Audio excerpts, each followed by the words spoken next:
HTML, CSS, JavaScript सीखने से पहले तुम्हें एक सॉफ्टवेयर डाउनलोड करना पड़ेगा जिसमें तुम कोड लिख सको एंड एग्जीक्यूट कर सको। इन सॉफ्टवेयर्स को कहते हैं IDEs। Now, what is an IDE?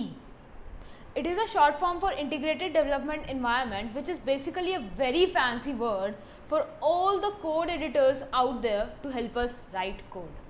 अगर तुम्हें एक सिंपल वेब पेज बनाना है तो तुम एक नॉर्मल टेक्स्ट एडिटर में भी बना सकते हो, पर जब बात आती है कोडर्स गाला जैसी कॉम्प्लेक्स वेबसाइट्स की, उसके लिए तुम्हें इन IDEs की बहुत ज़्यादा ज़रूरत है। It will make your life very easy in writing code. Web development में सबसे ज़्यादा पॉपुलर IDE है VSCode, Visual Studio Code. So go ahead and download it from this link. It's really easy to download Visual Studio Code.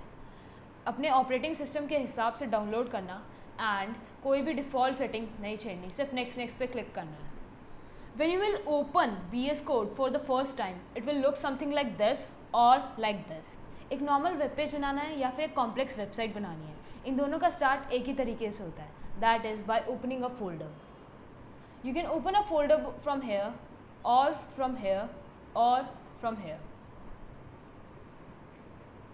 But my favorite way is drag and drop.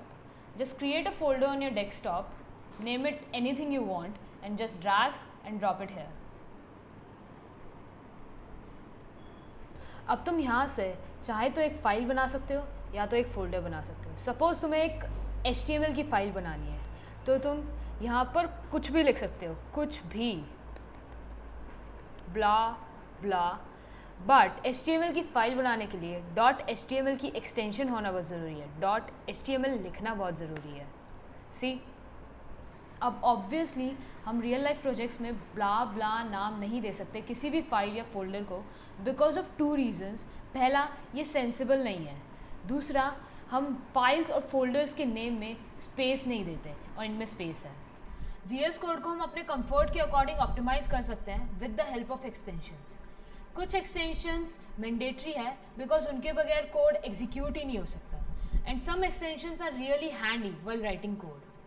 First extension which is mandatory for you to install is live server.